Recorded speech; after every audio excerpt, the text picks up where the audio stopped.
अहमदाबाद में एक बहुत ही दर्दनाक घटना हुई जिसमें एयर इंडिया का 787 ड्रीम लाइनर एयरक्राफ्ट 625 फीट के ऑल्टीट्यूड पे क्लाइंब करके डिसेंड करके एक्सप्लोड कर गया और जिसमें बहुत सारे लोगों की मृत्यु हो गई। ये हादसा हुआ कैसे, इस हादसे के पीछे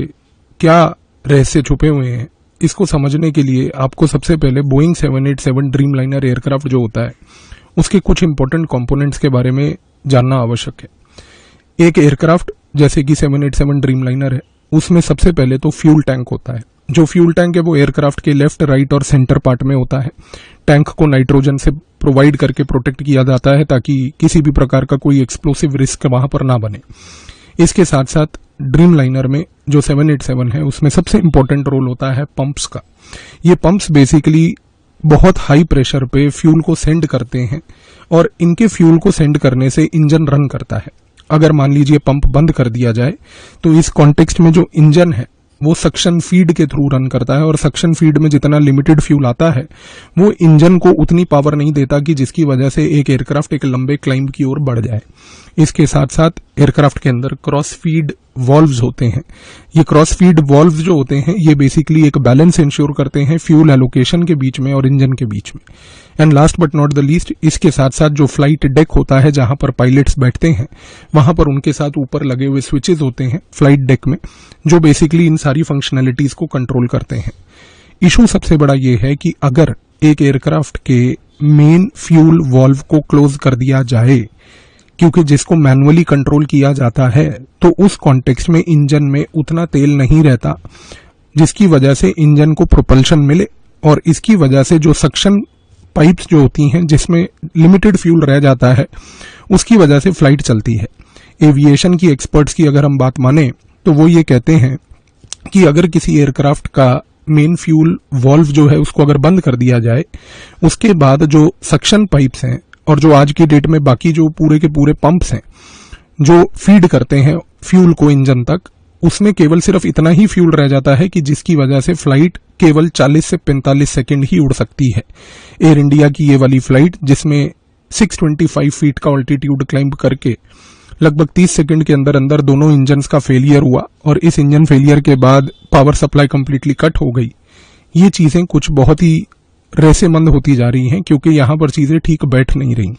अब आप यहां पर एक चीज को और समझिए कि अगर इंजन के पास जो फ्यूल की सप्लाई है वो नहीं पहुंचती है तो एविएशन एक्सपर्ट्स कहते हैं कि 40-45 सेकंड मैक्सिमम जो है वो एविएशन के कॉन्टेक्स्ट में एक एयरक्राफ्ट जो है उतना उड़ सकता है और उसकी मैक्सिमम हाइट हो सकती है केवल और केवल 700 फीट। और इसके बाद वो एयरक्राफ्ट जो है वो डिसेंड करेगा, डिसेंड करके जो है वो गिरेगा। अब सबसे बड़ी बात यह है कि किसी भी प्रकार की लॉन्ग रेंज जो फ्लाइट्स होती हैं, जैसे कि ये अहमदाबाद से लंदन की फ्लाइट थी, इनमें कुछ बड़े इंपॉर्टेंट मैंडेटरी चेक्स होते हैं। और जब हम इन मैंडेटरी चेक्स की बात करते हैं तो सबसे महत्वपूर्ण चेक होता है मेन फ्यूल टैंक के उसके लेवल्स का, दूसरा चेक होता है फ्यूल सप्लाई लाइन्स का और फ्यूल सप्लाई प्रेशर सिस्टम्स का, फिर साथ में cross feed and supply valve जो हैं उनका बेसिकली चेक होता है और last but not the least pump की फंक्शनैलिटी का चेक होता है। ये सारे चेक्स जो करे जाते हैं इनको करते हैं ग्राउंड टेक्नीशियंस और ये ग्राउंड टेक्नीशियंस होते हैं जिनको बेसिकली बोला जाता है पीडीटीसी टीम के हिस्से, यानी कि pre departure technical clearance team जो होती है। जो ग्राउंड टेक्नीशियंस होते हैं वो ये सारे कंपोनेंट्स को चेक करते हैं। सारे कंपोनेंट्स को चेक करने के बाद वो पायलट्स को बुलाते हैं और जो स्टैंडर्ड ऑपरेटिंग प्रोसीजर होता है कि पायलट आने के बाद वो डबल वेरीफाई करता है, बट पायलट के पास उस समय कोई भी प्रकार की डबल वेरिफिकेशन के दौरान ऑथराइजेशन नहीं होती है मेन फ्यूल सप्लाई या सप्लाई लाइंस जो भी हैं उनको किसी भी तरीके से ओपन या क्लोज करने की। यानी कि जो भी काम पायलट के पहले होता है वो ही फाइनल काम होता है और पायलट को केवल आके उस चीज को यहां पर सिर्फ वेरीफाई करना होता है। और जैसा एविएशन एक्सपर्ट्स बोलते हैं कि अगर मान लीजिए main fuel supply line close कर दी जाए तो उसके बाद केवल 40 से 45 सेकंड का फ्यूल जो कि फ्यूल लाइन में रह जाता है उतना ही फ्यूल एयरक्राफ्ट को मिलता है, जिसके बाद एयरक्राफ्ट का इंजन फेलियर हो जाता है और प्लेन में पावर फेलियर होने के कारण प्लेन जो है गिरने की परिस्थिति में आ जाता है। कितनी इत्तेफाक की बात है कि यहां पर अगर हम इस कॉन्टेक्स्ट में देखें अहमदाबाद वाले इस इंसिडेंट को, तो कुछ लोग जो पहले कुछ कॉन्स्पिरेसी थ्योरीज लेके आ रहे थे कि ये प्लेन को हो सकता है CIA ने गिराया हो सकता है इस प्लेन में बम लगाए हों, एक चीज तो तय है, आज की डेट में जहां पर सीसीटीवी सर्वेलेंस एयरपोर्ट्स पे बहुत हाई है, किसी भी प्रकार का सैबोटाज इस लेवल का कि प्लेन के अंदर बम लगा देना या कुछ करना पॉसिबल नहीं है। और दूसरी बात, आज की डेट में जो एयरपोर्ट सीआईएसएफ के कंट्रोल में है, इसके कॉन्टेक्स्ट में एक बात यह भी कहना गलत नहीं होगा कि किसी भी प्रकार का एक्सप्लोसिव्स और इजीली ले जाकर किसी कमर्शियल एयरलाइन में लगा देना वो पॉसिबल फिर भी नहीं है। ये चीज जरूर हो सकती है, जो कि संभावना है, जिसके बारे में इन्वेस्टिगेशन को पता करना होगा कि यहां पर जो सैबोटाज अगर हुआ है, क्योंकि ये कोई प्री प्लान्ड एक्सीडेंट या प्री प्लान्ड इंसिडेंट नहीं दिखता है। अगर आप इस इंसिडेंट को ध्यान से ऑब्जर्व करें तो कुछ लोग इसको ब्रश ऑफ करना चाह रहे हैं, ये कह के कि नहीं इंजन में जो है बर्ड हिट हो गया होगा, मैसिव बर्ड हिट होगा।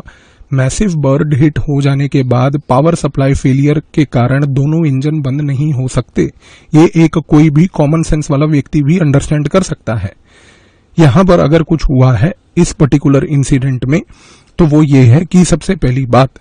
कि मेन फ्यूल वाल्व जो भी इस सिस्टम का था, पूरे के पूरे एयरक्राफ्ट का, उसके साथ किसी प्रकार की कोई मैनिपुलेशन हुई है। और यहां पर कुछ इत्तेफाक ऐसे हैं जो अगर हम अनकनेक्टेड तरीके से उनको जोड़ के देखें तो हो सकता है कि शायद आप कहें कि मैं ही कुछ ज्यादा सोच रहा हूं, पर मुझे समझ नहीं आता कि ऐसा हुआ कैसे।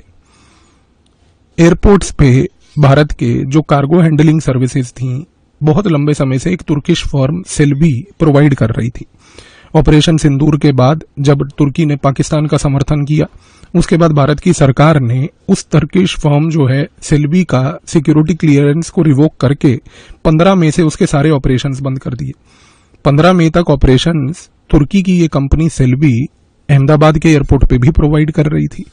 और इत्तेफाक देखिए कि 15 मई को तुर्की की इस फर्म का अहमदाबाद एयरपोर्ट पे सिक्योरिटी क्लियरेंस रिवोक होता है, और उसके बाद 20 मई को ये सेल्बी की फर्म जो कि तुर्किश फर्म है, ये गुजरात हाईकोर्ट जाती है। गुजरात हाईकोर्ट जाने के बाद वहां पर गुहार लगाती है कि हमारे को बेसिकली रिलीफ दिया जाए। गुजरात हाईकोर्ट इस मामले में कितनी इत्तेफाक की बात है कि 5 जून को रिलीफ नहीं देती है। गुजरात हाईकोर्ट इस फर्म को कोई भी आगे काम करने की अनुमति नहीं देती है। और इत्तेफाक की बात है कि 5 जून को जब गुजरात हाईकोर्ट का ये डिसीजन आता है, तो 6 जून को भारत के 4 अन्य एयरपोर्ट्स पे bureau of civil aviation security के ऑफिशियल्स जब टर्किश एयरलाइन के एयरक्राफ्ट्स का सरप्राइज इंस्पेक्शन करते हैं, तो उस सरप्राइज इंस्पेक्शन में टर्किश एयरलाइंस के 4 बड़े एयरपोर्ट्स पे भारत के बड़े महत्वपूर्ण तरीके से इन्वेस्टिगेशन के दौरान पाया जाता है कि तुर्किश एयरलाइन वालों ने एयरक्राफ्ट्स के अंदर खास करके एक्सप्लोसिव रखे हैं कार्गो सेक्शन में।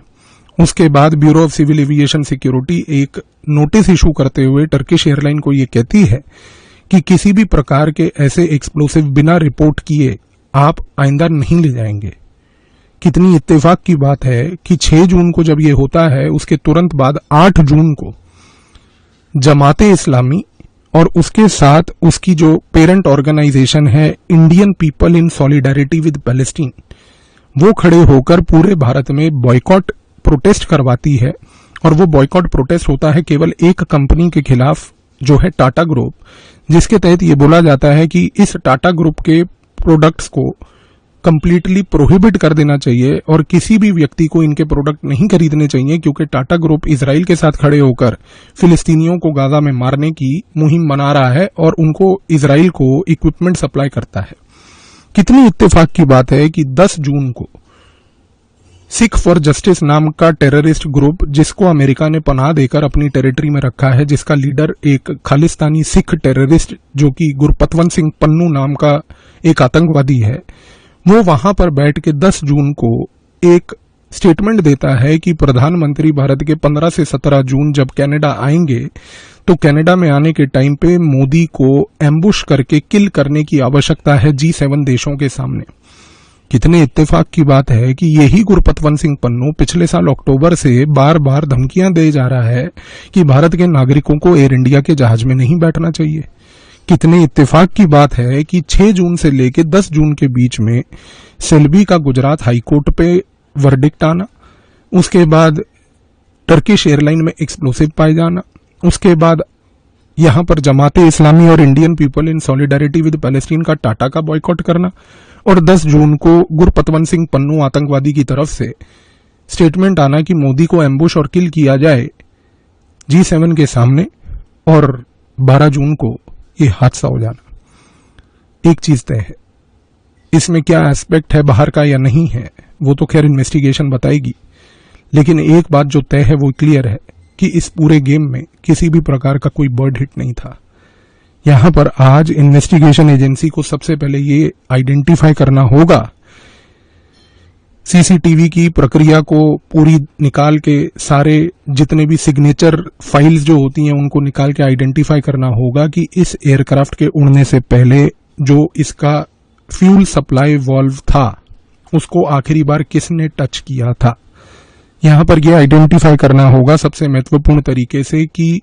इस एयरक्राफ्ट के जो फ्यूल सिस्टम्स थे उसको चेक करने के बाद किन लोगों ने वहां पर हस्ताक्षर करके उसको अप्रूवल दिया था। सीसीटीवी से यह आइडेंटिफाई करना पड़ेगा कि फ्यूल वाल्व को आखिरी बार एयरक्राफ्ट के उड़ने से पहले कौन ऐसे व्यक्ति थे जो उसके पास गए जिन्होंने इसको टच किया, क्योंकि ये तो ना ही किसी प्रकार का पायलट एरर है, ना ही किसी प्रकार का बर्ड हिट है। ये जो भी है इसकी इन्वेस्टिगेशन करना बहुत जरूरी है, क्योंकि ये इन्वेस्टिगेशन इन बाकी फैक्ट्स के मद्देनजर रखते हुए, जिसको मैंने शायद कहा कि हो सकता है मैं ही ज्यादा सोच रहा हूं, पर इत्तेफाक इतने कॉमन और एक कॉमन थ्रेड बनाकर ऐसे मैनिफेस्ट नहीं करते। लेट्स सी कि आगे क्या होता है इस इंसिडेंट में, लेकिन जिन लोगों की इस पर्टिकुलर इंसिडेंट में जान गई उन लोगों को हम सिर्फ श्रद्धांजलि दे सकते हैं, उनके साथ उनके परिवारों के साथ इस समय खड़े हो सकते हैं और इस दुख की घड़ी में उनको जितना हो पाए मॉरल सपोर्ट दे सकते हैं। बाकी इत्तेफाक इतने नहीं होते।